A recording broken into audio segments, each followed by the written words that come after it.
You've got a greeting card emergency. Hello and welcome to Greeting Card Emergency. I'm your host, David Ellis Dickerson, the Greeting Card Laureate of Public Radio. Now, this is the third in my trilogy of political cards for this past election.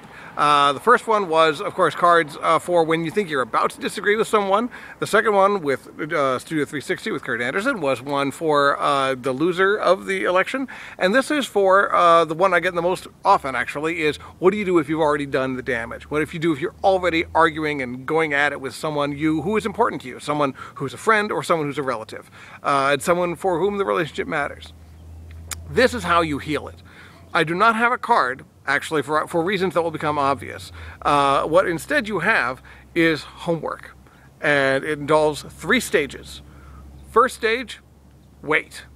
All you have to do is wait, because assuming that nasty things happened on the eve of the election, what you're facing with is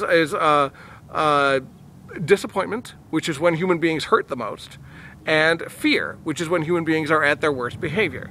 So someone who is disappointed and afraid of the future, and of course anyone who really, really hates Obama is terrified of what's going to happen next, because that's what the advertisers want.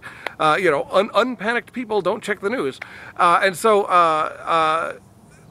what's going to happen is you give it time, fear fades. That's the beautiful thing about fear. 95% of it is fictional and illusionary, and it never happens. And so, the sky is not going to fall. Things are going to actually be okay, and people will calm down. The disappointment will also fade, because disappointment stings, but what human beings are very, very good at is going back to their normal level of security or happiness. And anyone who expected a new president is going to go, oh, this is just like 2 years ago, and I survived that, okay, they'll be fine. So you give that time to work in. The other reason you wait is the holidays are coming up. And that means, suddenly there's going to be tons of comfort and joy and cheer and family unity and all these kinds of images that can't help but sort of infect people who sit around and watch a lot of TV all day, which might be a case with some of y'all. Anyway, so that's the first step. You wait.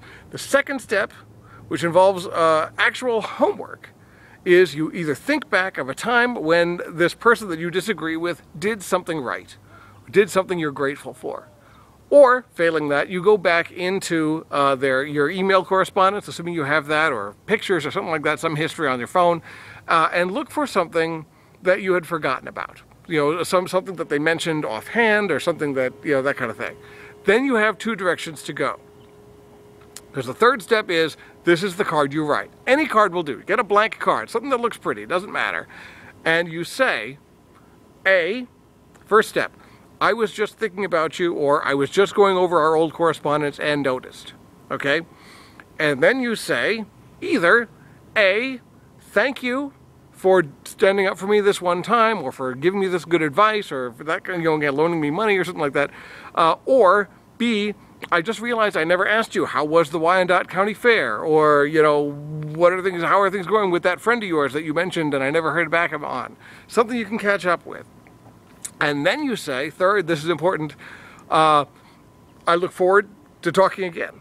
Or I look forward to seeing you at the holidays. Or, here's to next year. Something like that. Here's what this has done.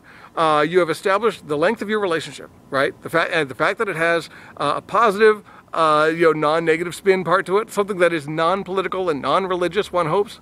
And then the third thing, the emphasis on the future, is so that the person cannot possibly read this as a brush off.